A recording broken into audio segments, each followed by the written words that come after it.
So here's the thing about awkward silences on first dates. You want you want to um so yeah. Um sorry. Wait, what was I saying? Welcome to the Dating Transformation Podcast. Here's your host, dating coach, Connell Barrett. All right, welcome back to the Dating Transformation Podcast. I am your host, dating coach Connell Barrett. I'm here to help you flirt with confidence, always know what to say, get dates, and get a great girlfriend, and do it all by being authentic. And I love today's episode because every so often on the pod, I get to do a coaching call with a guy who is struggling with some things that you might have struggled with or be struggling with. And today you're going to be able to listen in on a genuine, actual, real coaching call with my client, Tom. Tom is an Australian gent. He's a great guy. And when Tom came to me, I've been working with him for several weeks. And when Tom came to me, he had some really common problems. He wasn't getting very many quality dates. He'd had about a half dozen dates in the previous 6 months before talking with me. But only 2 or 3 of these dates were with women he was really genuinely feeling a connection with and attracted to. And none of these dates leading up to working with me had led to second dates. He was basically struggling to have good first dates. He'd also never kissed a girl. He was approaching 30 and he'd never so much as had a romantic kiss with a woman. So he was struggling with what to say on dates. He was struggling to get second dates and just get quality women to even show up on dates with him. He was also struggling with matches on the dating apps. And I'm super psyched to say that a few weeks into working with me, he's done amazing. He's had his first ever kiss. You got to start somewhere. And he had a really great, sexy, awesome makeout with a really interesting young woman. And also, he blew my mind a couple weeks ago because he shot me a text message and said, "Hey, Connell, guess what? I have a busy week coming up. I have 5 first dates coming up." So Tom went from having 2 or 3 quality dates over 6 months to having a 5-date week recently. So he's done just amazing work with me. And what specifically you're about to hear is Tom and I working through some more advanced problems. So he's getting all these great dates with some really cool, wonderful girls, but he's having trouble knowing what to say. He's dealing with awkward silences on dates, and he's trying to make sure that there are no awkward silences on his first and second dates. And he's also not sure about how to flirt with women. Do I flirt a lot?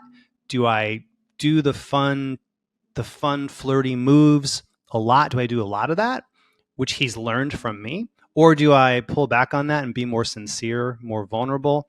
And we talk about finding that right balance of how to be flirty, fun, making dates go well, but also how to be genuine and real and be sincere and, of course, always authentic. So listen up. If you're struggling with awkward silences, or if you're not sure how to flirt or what to say on dates, or you just want more dates to go better, listen up. I think you're going to enjoy my conversation with my amazing client, Tom. I'm so proud of him.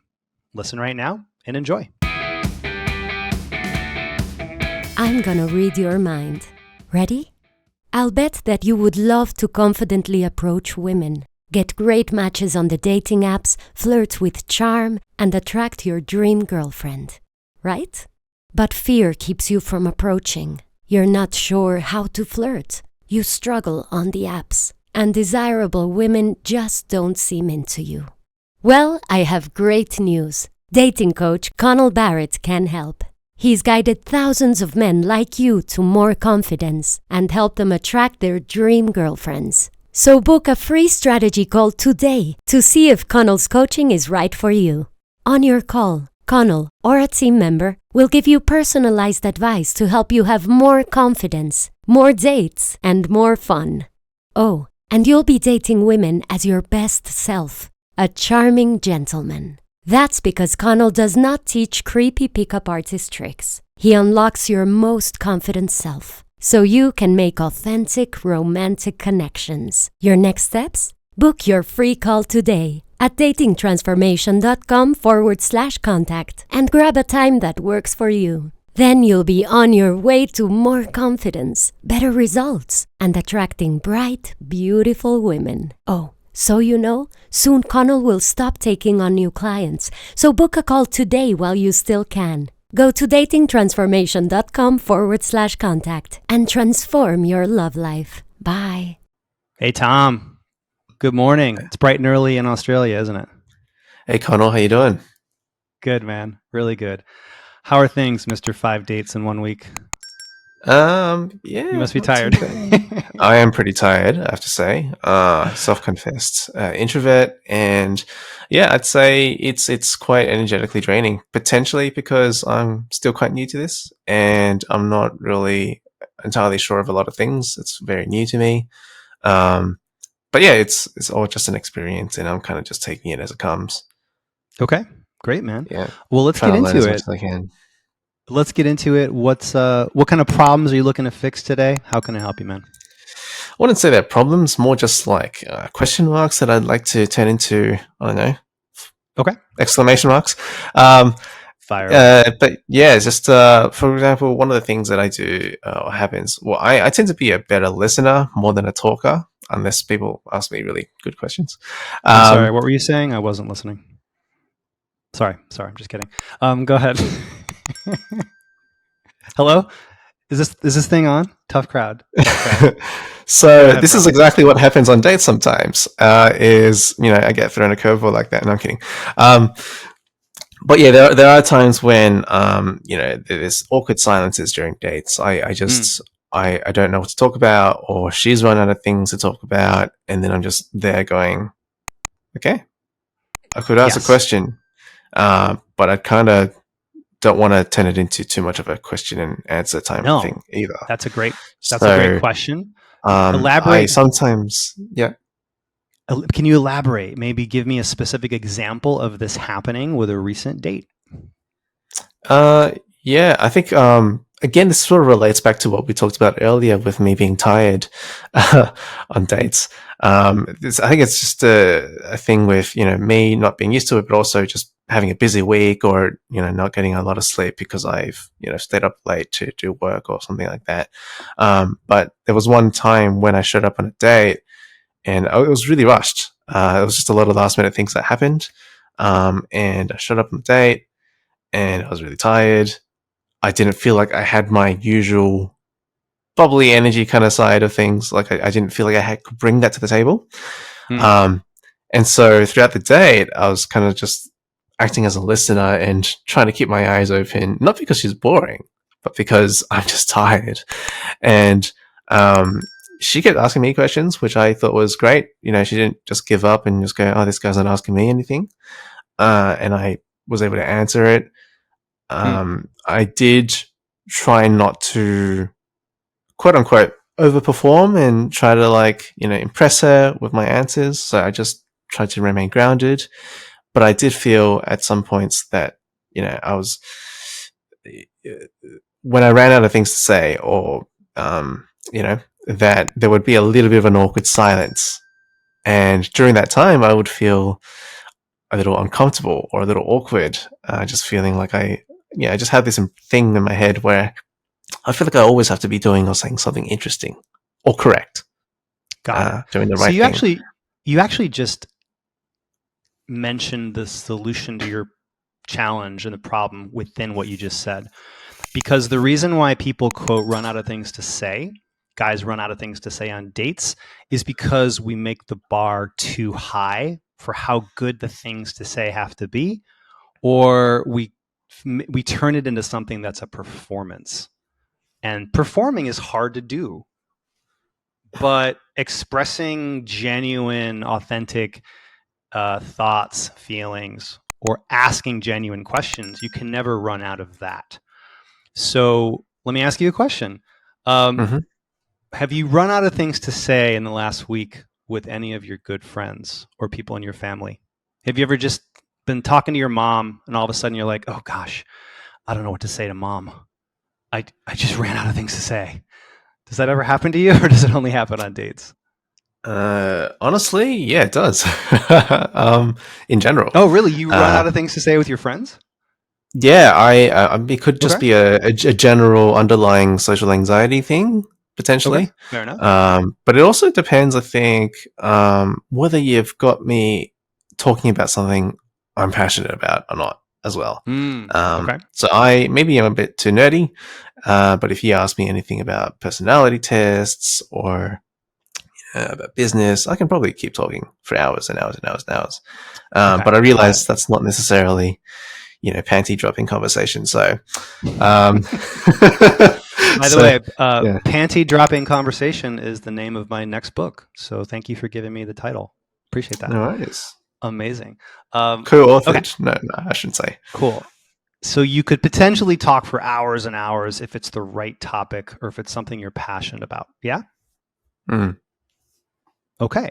So that's one strategy you can apply on a date is if you aren't sure what to say about a certain topic, then change the topic to something you're very certain about and that's hopefully reasonably engaging to you and or her. So for example, what are one or two topics that you could talk about for hours and hours if you had to? Personality tests. Okay. However, if I might add, I do find sometimes I get too passionate, too caught up in things, and I'm just so excited to share this information, and I want to teach people that I find myself overtaking the conversation, and I end up talking too much, and I don't get the girl to actually talk about herself. Okay. And Well, let's tackle one problem at a time because yeah, okay. you're rebounding from I don't know what to say to and then I say too much, and we want Yeah, to so find that sweet spot. I kind of swing of this pendulum from extreme to Okay. extreme sometimes, like a wrecking ball, I guess. Yeah. Anyway, You're um, but, you're a wrecking ball. Okay. Very but cool. yeah, please continue. Well, let's solve the first challenge first. Basically, running out of things to say. Here's my Yeah. advice for you in terms of running out of things to say. Strategy number one is have a back pocket topic that you can go to. And if you find yourself literally thinking, oh gosh, I don't know what to say next, I don't have an opinion about her ski trip to Vail, Colorado, or whatever you're talking about. I've never skied. I've never done a thing that we're talking about. Have a back pocket topic and be ready to use that at a moment's notice. And you might say, Mm-hmm. oh, hey, by the way, before I forget, Angela, I was meaning to ask you, have you ever taken a personality test? They're really fun. And then you can start talking about the personality tests if that's something that is interesting to you. Because so much about creating a really good spark and quote unquote attraction on a date is that you're transferring your good, positive, passionate feelings onto her. Women want to Mm-hmm. catch the good feelings.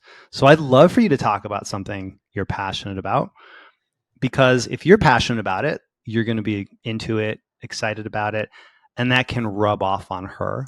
Plus, you're talking about something you know a lot about. So I'm going to give you a two-part tip here and then hit me with any questions. So back pocket topic is one thing.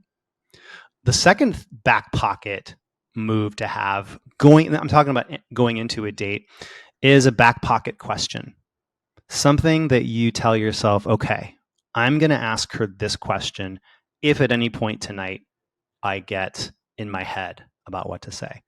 And you can just write something out literally or figuratively and have a back pocket question you want to ask. So for example, let's say you look at her profile one last time before you walk into the bar and you see, oh, okay, she talks about how she loves Jonah Hill movies, Judd Apatow movies, for example. Yeah. Then you can say, if I get stuck in my head at any point, I'm going to ask her, hey, I'm curious, what's your favorite Judd Apatow movie and why? And then all of a sudden you have something to talk about. So if nothing else, you can avoid those awkward silences because we do want to avoid those. So a back Yep. pocket topic that you're into or a back pocket question that you're interested in asking her. And you can use these sort of as a safety net if you do get stuck in your head. Does that make sense, bro? Mm-hmm. Yeah. Questions, thoughts, epithets, Um, follow-ups. yeah, I mean, there's a question that sort of popped up in my head. I've sort of half answered it myself, but I might as well vocalize it. And that's, I think this is more of a scenario of the first date. That makes a lot of sense. And it could be the same thing as well with a second date as well. I did find that on a second date, I didn't have as much to ask either. There's a little, like, I know her a little bit more. Potentially, I wasn't too focused on getting too deep as well, and I was just more focused on trying to, be playful and sort of have that interaction, that flirty fun. Okay. Yeah. I don't really know where I'm going with this, but yeah, I did find that it depends on the activity too. I find that, actually, that's it. So, when I'm sitting down, having a sit down date, which is usually what the first date is, at least the initial part of it, getting to know you, establishing that baseline rapport, I think it's much easier to sort of like get into that conversational mode and listening mode. I think it's more, for example, when I'm on a date and it's more of a fun sort of thing, and like an activity like bowling or arcade games and that sort of thing. That's when I'm like, okay, well, this probably isn't the time to be talking as much, like in this kind of way. And that's kind of like in my head sometimes, where I feel like, should I actually have a sit down with them first before we move into an activity, even if it is a second date? Because that's actually what happened recently as well. I went on a second date, one of the first actually that I've ever gone on, and with the five that you mentioned actually, yeah, we went straight into games, and it felt a little bit weird for me. When you say games, what do you mean? Straight into bowling, straight into arcade, straight into pool, billiards. What was your first date with? What was your first date with her? What did you do? Sit down at a bar for half an hour, then we went for a walk around town. Okay. And then second date was the activity date. Yeah. Okay. Got it. So what's your question?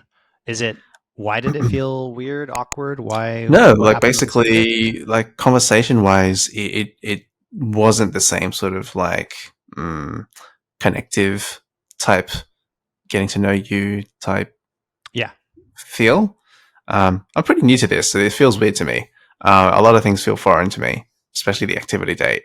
And so, yeah, the activity date just, is it okay to not, talk? Is it okay to, like, what's the expected dynamic? And what was the activity again? So bowling and arcade. Okay. Oh, right. Bowling and arcade. So what you were talking at least a little bit about, it's your ball, it's your role now, right? So there's a little bit of like, hey, it's my turn now. I was like, oi, like, get out of my way. Like, just like a lot of, like, a few playful things here and there. Hey, it's my turn. No, you're stealing my ball. What are you doing?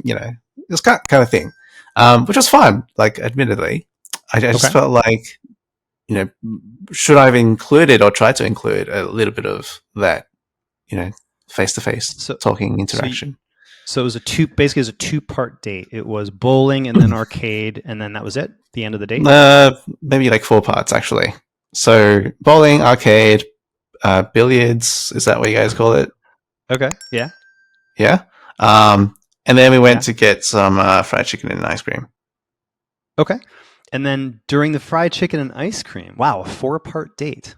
Damn. That's awesome. That's great. So during the chicken and ice cream, did you get a little bit of time to talk more one-on-one about each other as opposed to about the activities? I guess so. She was more talking to me, which I love, actually. I love it when girls just keep talking, because then I don't have to talk. Okay. Yeah, and there's a little bit of like, silliness in between, but I never really revealed anything much about myself, and I never really asked her too much either. I don't know. I think again, it comes back to your original point. I think I was putting too much pressure on the date. I was thinking, well, how can I escalate this? How can I blah, blah, blah? And I was sort of caught up in that mentality. Okay, great. I'm so glad you said that. Forget escalation, okay? I'm not saying don't worry about it ever. I'm saying don't think about that. Women don't want to go out with a guy and have him escalate on her. Women want to go out with a guy and feel like, whoa, he really sees. Well, first, I'm having fun with him. Secondly, he is learning about the real me and he likes me, hopefully. And I'm learning about the real, authentic him and I like him. And so, what you might call quote unquote escalation, it'll happen very much organically, or at least a lot of it will, as long as you're being increasingly transparent, vulnerable, getting to know each other through conversation while also having a little bit of fun, or maybe a lot of fun as the date might progress. Does that make sense? Before I go more specific about how to do that, does that make sense? Yeah, be present, I think is what you're trying to say. Show her the real you, open up a bit, and here's a good way to think about it. One of my old coaches said this to me and I really liked it. And I still use it sometimes, or I give this advice to a client like you. Find out what makes her fascinating.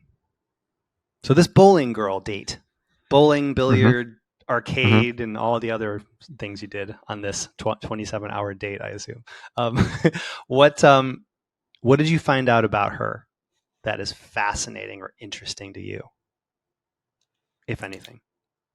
I haven't told her this, but she's quite young and she studies full time, works full time as well, and basically supports herself all on her own at a very, very young age, actually. Okay. So I'm very impressed with that. I'd like to know how, I don't know, she does it, how she survives, and so what keeps her going, I guess. Yeah. So what you just said about her to me, I want you to say that to her. Sure. Say those kinds of things on a date. Literally, the words you just used. Simple language, nothing fancy. Be able to say to a woman, hey, by the way, I just want to say, I think it's incredibly impressive and so cool and impressive that you are independent, so together with it at such a young age.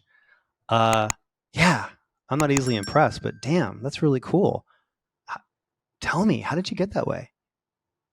I mean, that's the kind of vulnerability and sincerity, authenticity, call it what you will, that you want to bring to a date after the fun, after the, hey, nice to meet you, a little bit of flirting, fun, bowling, get to know you, chit chat, basically the fun stuff. We want to open up a little bit and be really real and give her the gift of saying, hey, I see something in you that I really like and I'm impressed by it. Tell me more about it.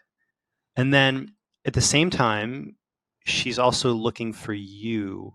Sorry, she's also, you're by going first, using that law of reciprocation, you go first, a woman is more likely to follow suit and say, well, I'm glad you said that because Tom, you know what I really like about you? I like XYZ. She might offer that to you. And now you've got two people who are really being more emotionally naked, emotionally vulnerable. Now, you don't do that in the first 10 minutes of a date, but you absolutely can do it on the second half of a first date and no later than during the second date at some point. Does that make sense? No later than oh, okay. Yeah. Never later than the second date. You want to be increasingly real and transparent as over the course of those first one or two dates. So the gamey fun flirting, what I call man to woman moves, that's all fun and games. That's like frosting. That's like frosting on a cake. It makes the Tom cake taste better. But what she really wants is a slice of the cake, meaning the real you, the honest you, the, hey, I'm really impressed by you because XYZ reason, if that's how you feel. Thoughts, questions about this? Makes a ton of sense. I guess, you know, there's a part of me and I think a lot of people can relate to this. Sorry, excuse me. No worries. Part of me that is, I guess, yeah, because it's new to me as well. It feels a little uncomfortable with opening up emotionally. I think just because, in the past I've opened up emotionally really quickly and it's been really scary, or it's backfired or whatever, And I'm sure this time around things are a little bit different because I'm coming from a different mentality. But there's still that underlying fear, I guess you could say, that I, don't want to get too. I do find myself holding myself back with the emotional stuff. Okay. So I remember there was one time when I went on a second date with a different girl, and she started talking about her parents and asking me about my family and that sort of thing. And I don't normally like to get into that sort of stuff because it can turn me very, very, very vulnerable. So I kind of like got a little bit annoyed. I was like, I don't really want to talk about this. I think, yeah, because there's that underlying fear. So that's kind of like what comes up when you bring that out. Fair enough. Well, you want to show her layers of you. Now you have to choose how deep you want to go. Mm-hmm. And I want you to, within reason, protect yourself from being too emotionally vulnerable too soon. But you still want to let some of those cracks of light shine through, Yeah. whatever that might be. I'm not, again, I don't know your whole history. I'm not saying you have to have deep, tear-jerking conversations about powerful, painful moments from your past, but it can be as simple as sharing some specifics about you, some moments from your past, or thoughts and feelings or fears you have.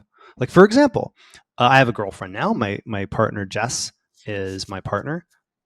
However, the last time I was out dating out in the world, I remember I was on a first date with a woman, and it came up organically.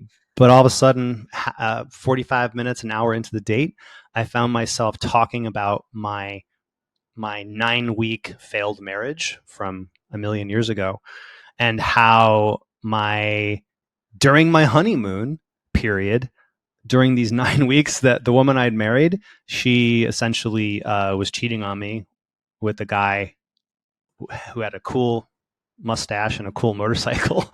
And I was talking about how painful that was at the time. Rejection, ghosting, loneliness, lack of dates, and lack of confidence. For many men, dating just sucks. But it doesn't have to. There's a simple yet powerful way to gain instant confidence and attract a great girlfriend. Be radically authentic. It's all laid out in the #1 Amazon best-selling book, Dating Sucks, But You Don't. Your step-by-step guide to attracting wonderful women and doing it with total authenticity. Author and dating coach Connell Barrett has had and fixed all the dating problems that you struggle with. He's also helped thousands of men gain confidence and find love. He's put his best tips and strategies into Dating Sucks But You Don't, so that you can confidently approach women and get dates. Become magnetic and attractive, even if you're not tall or great looking.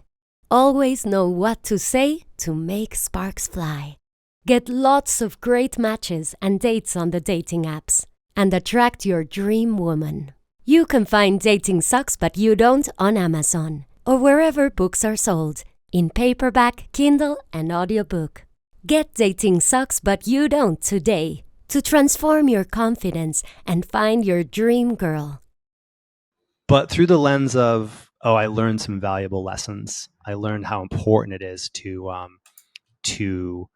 take chances, and I'm so much different than I was then. So I didn't do that as a move with her per se, but I was willing to get vulnerable, at least briefly.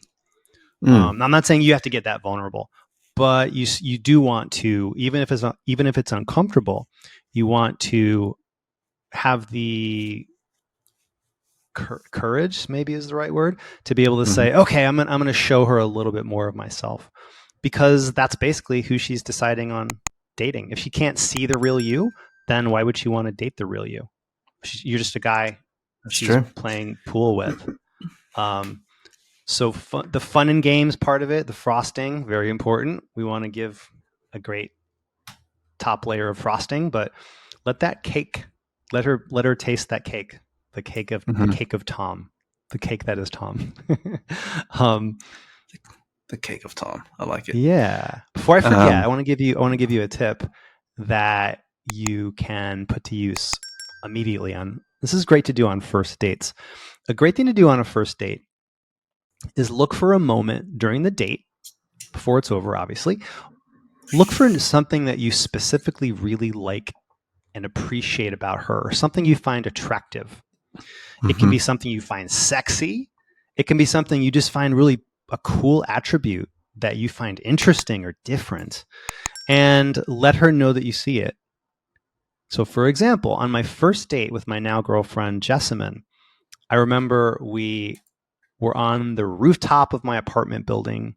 We'd gone to a couple locations, and then she came back and we were having a glass of wine on my rooftop.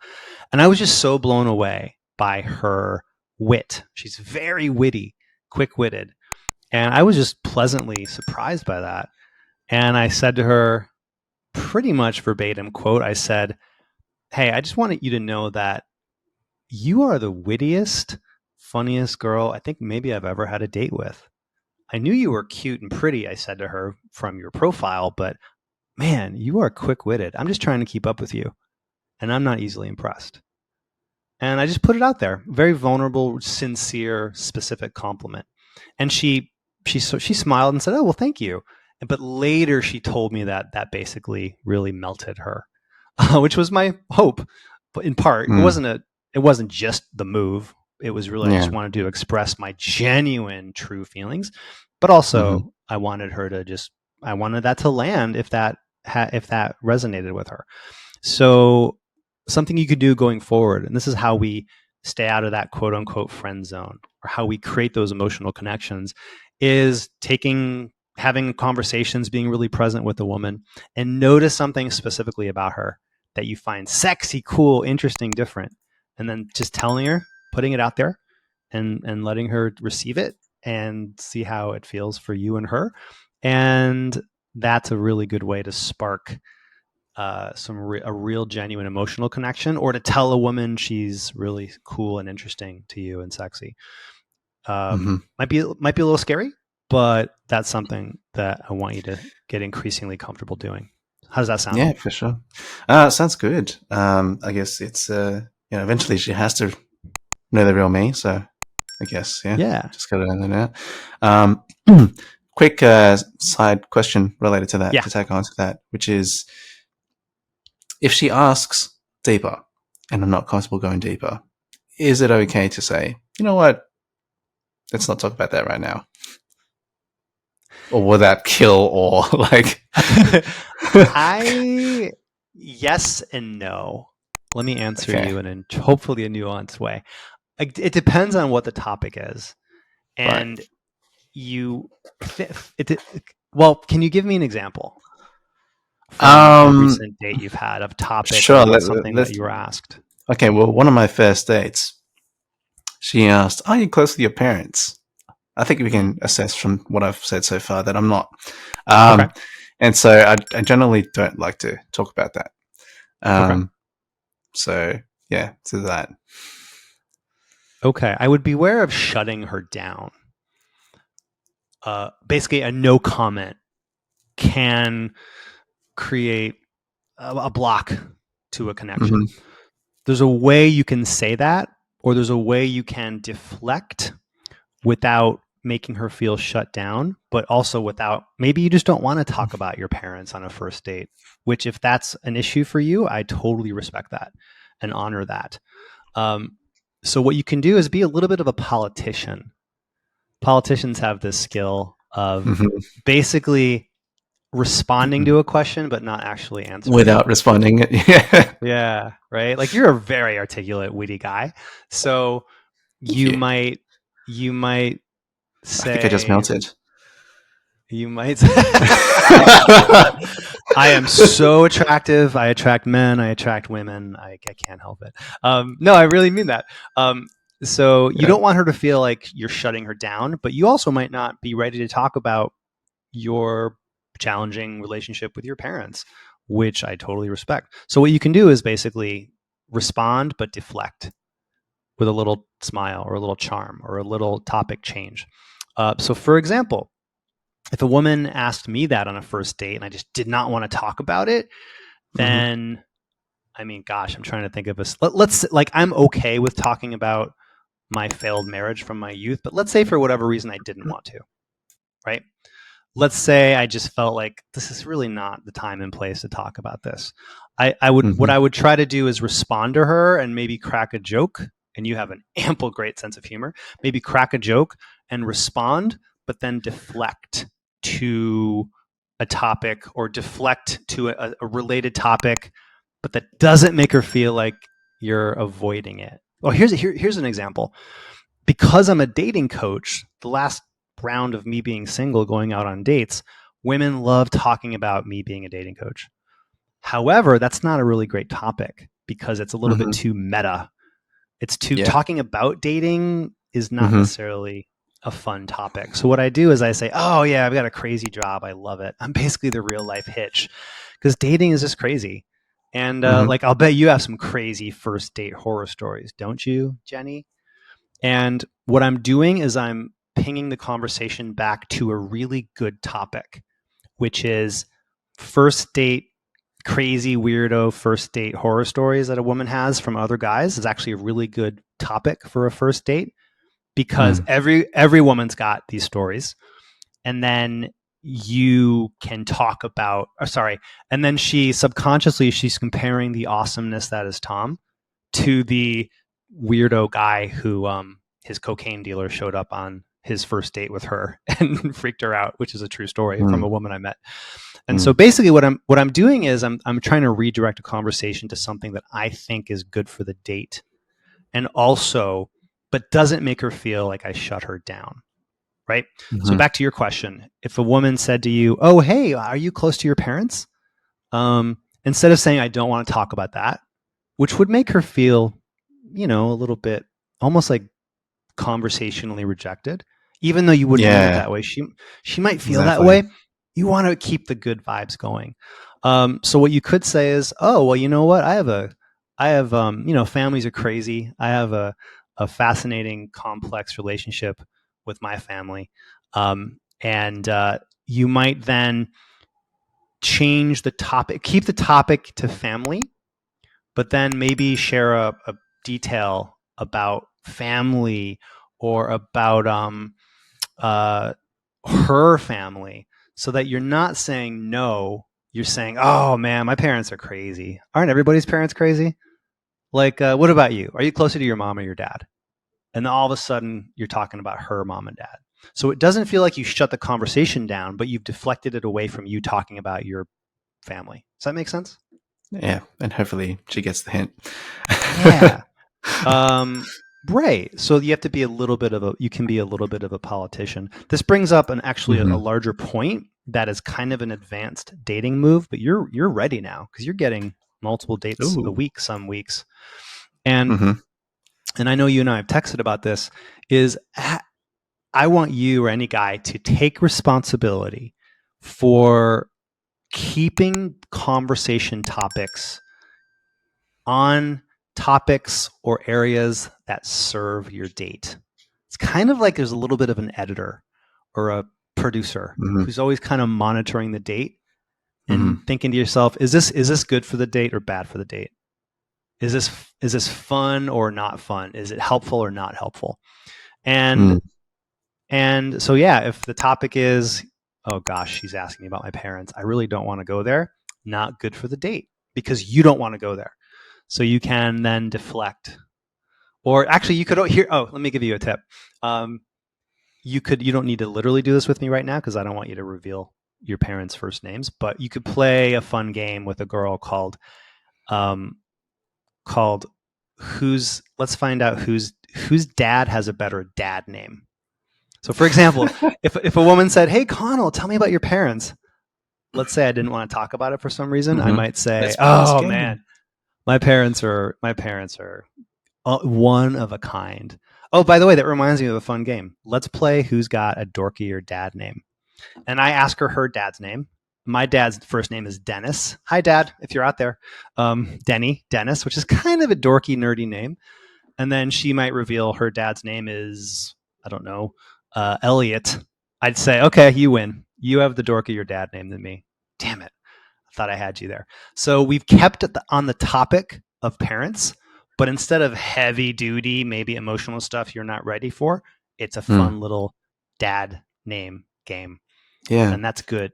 So I like to deflect. I don't do it a lot, but if I like to, I was on a first date once with a girl who could not stop talking about her ex-boyfriend. Oh my freaking God. It was ex-boyfriend this, ex-boyfriend that. That's and pretty annoying, actually. Yeah. Two or three, I kept redirecting things back to us, to things that were fun and good to talk about for us. And she finally, but she kept going back to him. And finally and you can do this after, if a woman keeps changing topic to something that doesn't serve you, you can straight up say what I said to this woman, which was, "Hey, I totally respect that you are talking about you and your ex, but I'm on a date with you tonight and I want you to be on a date with me. So how about you and I come up with a rule? No talking about our exes. Are you down? High five. Let's shake on it. Let's fist bump on it."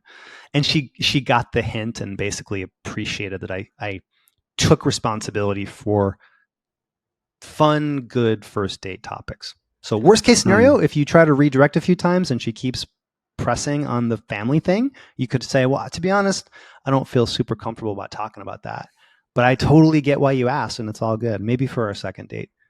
And then sometimes just laying down sort of your boundary is a way to show that strength and steel that women are looking for in a guy. Yeah.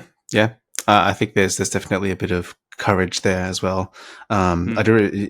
You kind of like reminded me of again, it was a second date with some other girl, but she started talking a lot about her mum, and it kind of got a little deep on her end, and I was just being a really good listener. I think that's one of the traps, actually, sometimes, is I'm too good of a listener, and I don't want to interrupt her. I don't want to stop her emotional spillage, whatever you call it. And so I go, I could redirect, but would that be contextually inappropriate right now? So just, you know what, the tap's running. I'm just going to let it run itself out. But then it goes on for really long. And yeah, I feel the energy of the date sort of just dive off a cliff. What was, again, you don't need to reveal specific details to identify her, but was she talking about her mom in a negative sense, or was it bringing more positivity or more negativity to the date? I think it was more neutral. It was more a bit of both. It was more, okay, well, I wasn't close to my mom before, and then, I tried X, I tried Y, I tried Z, it didn't work, and so, I just, whatever. And then, eventually, over time, we've gotten closer, and, So this is her talking about her mom. Mm-hmm. Okay. Yeah. For how long did she talk about her mom, roughly? Like 15 minutes at least. Oh, okay. That's a lot. Like 10 talk minutes. About other people. By the way, it's okay. Yeah. So let's come back to some real basics here. We always, not always, but almost always want to keep the date about you, about her, and how you two sort of connect, commonalities, things you have in common with emotions. And it's also totally great to also talk a little bit about family members. So her mom is obviously important to her, right? Fine. Totally fine to talk about those things. On my first date with my now girlfriend, Jess, she talked quite a bit, not quite a bit. She talked for a little bit about, she's really close to her brother. She talked about a car accident she had with her brother once, how scary it was. She talked about her mom and dad. And so it's totally fine to talk about the circle of trust that a woman has in her life. it's good actually to ask about her family and those things, because that shows that you're showing interest. At the same time, if I had to put a time limit on it, you just kind of want to monitor that, hey, are we talking about other people too much and not about each other? Because you want to bring it back to Tom and Jane Doe. And 15 minutes about Jane Doe's mom is a long time to talk about somebody else. Yeah, Maybe just I guess, a couple minutes about mom or dad. So again, okay, yeah. there's that editor, there's that producer who's always sort of monitoring the conversation, just like Matt, the podcast producer, is monitoring this. It's kind of like you want to monitor the date and say, hey, she's been talking about her mom for 15 minutes. Maybe it's time to, again, shift to a different topic, something that's a bit more date conducive to a nice, flirty, sparks flying, fun, connected date, because that's what we really want here. Yeah. So for example, quick example, I was on again, I go back to my last round of being single. I had a date with a woman, obviously with a woman. I had a first date, and she was talking about med school. She'd gone to med school, and she had a bad experience, and she was getting pretty negative. And I listened to that for a couple minutes, and in the back of my mind, I'm thinking, okay, I totally respect that she struggled with med school, didn't like it, but she was getting really kind of negative about it. And it was bringing her down, which was bringing our date down. And so I made a little note to myself, because she had mentioned something else. She had mentioned a funny story that happened to her in Italy on a trip to Europe earlier. And I made a mental note. Funny Italy stories, way better than why I hated med school stories, right? It's a much better date-friendly conversation topic. So I let her vent a little bit about med school sucking, but then I said, "Oh, hey, by the way, before I forget, Jessica, whatever her name was, tell me that story about Italy, because that sounded amazing. You said something about getting lost in Rome and a story about this and that." And her face lit up when I switched the topic. And she just enjoyed telling that story a lot more than she enjoyed talking about med school. So yeah, it's a first date. It's not a therapy session for her. If you or she find yourself talking about someone else almost like in a therapeutic way, come back to this idea of, hey, I'm a man, she's a woman. This is about a first date where hopefully some romantic sparks can fly, a genuine connection can happen, and try to steer things back. And women will actually appreciate you doing that. Well, on that note, actually, so we've been talking a lot about first date sort of contexts, which, in my opinion, 100% keep it fun, light, playful, flirty, enjoyable, so that you get the second date. At which point is it okay to go into more of that sort of talk? The more like vulnerable talk? Yeah. At 27 minutes and 14 seconds in. That's the exact time. Write that down. Of the second date? Of the first date, if it's a Tuesday. But if it's a Thursday, it's a different time. No. So do the time zones play a factor too? What about when Mercury's in retrograde and, the planets are aligned and there's a solar eclipse? What about that? Yes. And if Halley's Comet is in the sky, then you want to add 7 divided by 4. Great question. Let's think of 2 modes of communication. As you know, one of the big things I teach guys I work with, like your good self, is man to woman communication, right? Man to woman communication is basically, the quick Cliff's Notes version is that it's about good emotions, it's flirting, it's fun, it's light, it's good emotions. So think of there being 2 modes on a date: man to woman, and then sincere/real. Okay? At the beginning of the date, the first half, roughly, you're going to have more quote unquote man to woman, spiky, fun shtick, basically flirting, teasing, joking, lightness. Yeah. As the date proceeds, imagine like an XY graph. Like there's Yeah. and the graph goes up for man to woman early, it's going to increasingly go down as the time progresses on the date over an hour or two. And what's going to go up is the real sincere line. So basically, you kind of drop much of the gamey, fun, teasing, jokey, flirty stuff and just kind of be more real with each other.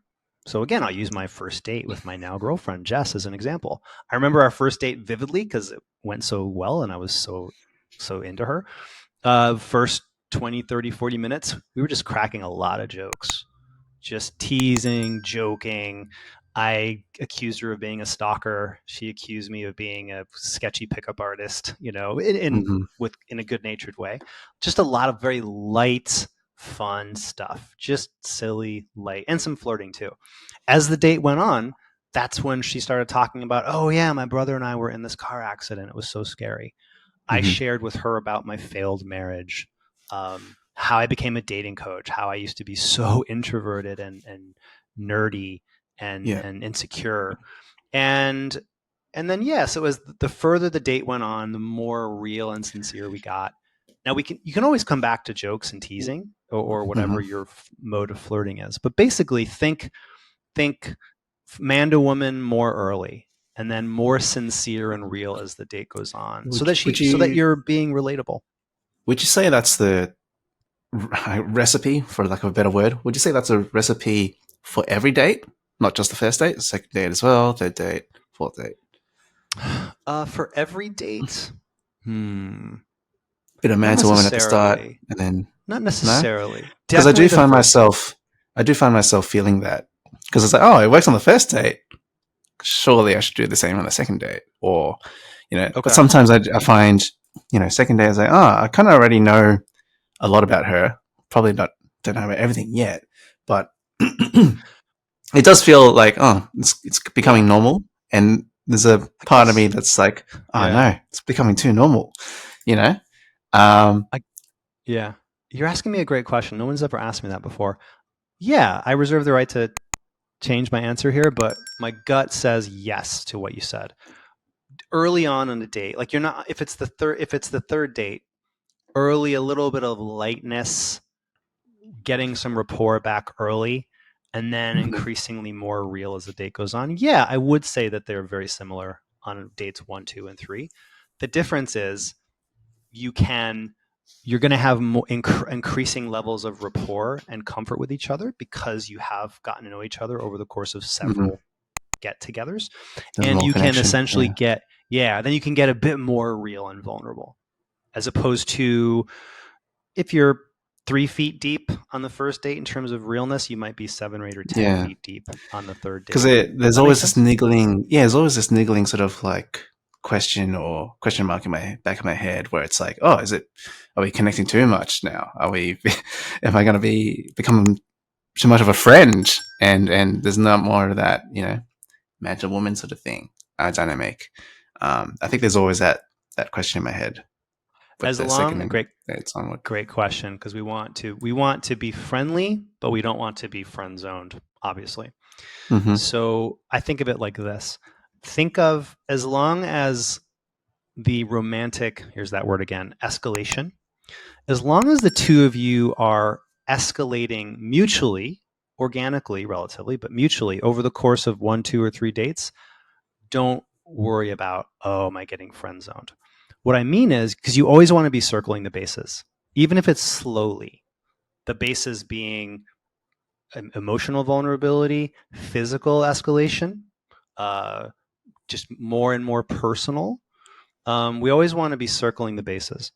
So as long as that girl feels like, oh, wow, I'm really getting to know him better, and we're still flirting, and maybe you're a little bit more bold and flirtatious on the second or third date than the first date, right? Maybe on the first date you say, oh my God, you're so cute. I'm so glad I met you. And on the third date, you look at her with, you are so fucking cute. I'm sorry, you are sexy as hell. Damn, you look amazing tonight. You might escalate that up just because you're now more comfortable with yourself. So as long as we're constantly, in a win-win mutual way, you're dialing those sparks up together and escalating them in a mutual way, you're going to be fine.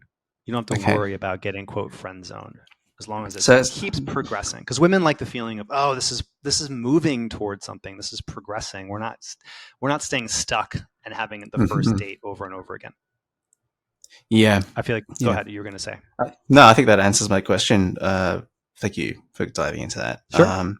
Yeah, which is I'm afraid of becoming friend zoned again because I'm such a good connect type person. Sincere, authentic. I think a lot of guys are like this too. That, I'm afraid that if I go too deep into it, I'll just end up where I was when I first started. Well, you don't want to. Don't think, oh, being emotionally vulnerable leads to the friend zone. Is that what you feel like? Oh, if I'm being too sometimes, yeah, because vulnerable? I've always been that therapy friend, if that makes sense. I've always been the guy that's really good at listening and understanding and asking deep questions and relating and that sort of stuff. And so I find myself being cautious about getting into that mode. Okay. For that reason. Gotcha. Yeah. Well, on dates, stay out of therapy mode. Right? Stay out of, don't be her best therapy friend. Don't be her best gay friend. Don't be a girlfriend. Be a man. By which I mean, you can be sensitive and you can listen. At the same time, you also want to let her know she's sexy. You want to let her know you're attracted to her if you are. You want to make her feel like, hey, I'm a masculine, authentic force, putting my energy out there and letting her feel that authentic masculine sense of you, and letting her be the feminine force receiving you. Now, there can be, I talk about this in my book, you might remember, there are brushstrokes of the quote unquote feminine. Totally fine to listen, totally fine to be a little bit sensitive. But at the same time, that's what she has her therapist for, at least early on. That's what she has her girlfriends for. You're a man on a date with a woman, and we don't want to lose sight of that overarching frame. 100%. So yeah. Yeah, I feel that. Admittedly, as the date goes on and my introvert batteries run out, slowly run out, I find it more difficult to maintain that mindset. But I guess it's just practice at this point for me. Just got to keep practicing until it becomes ingrained. Yeah. Yeah, absolutely. Last question. I mean, I want to give you a chance for one last question in the time we have here. What other dating question / challenge / problem do you want help with? Let's finish strong, bro. I feel like we might go too deep into it. I didn't expect that many follow-up questions to this, actually. The first question that I had. Let's talk about potentially something a bit more simple. Okay. So I matched with a girl about 2 weeks ago on Bumble, and we really hit it off. She's really into her Dungeons and Dragons games and that sort of stuff. Pretty much a very geeky kind of girl. And I'm into that sort of stuff. So, in my opinion, I was very smooth with the Dungeons and Dragons related banter. So, how she started was because, Bumble deal starts. So she guessed my 2 truths, 1 lie, and I basically made a whole bunch of jokes about how she failed her dice roll and because she got it completely wrong, and all that sort of thing. And yeah, it was a lot of good back and forth, long paragraphs, high indicators of interests. And yeah, I decided to ask her out in a really cool way. I thought this was really cool. I am really proud of myself for doing this. How did you so do basically, it? Let me explain. Story mode. So I think we were talking about games that we play, what kind of games do you play, blah, blah. And then she asked me what games I play. I was like, a bit of role-playing games, RPGs, some adventure games, some action games. But there's one game that I'm really, really keen and excited to try out. And she totally fell for the bait. Oh, what game are you looking forward to playing? And I'm like, it's called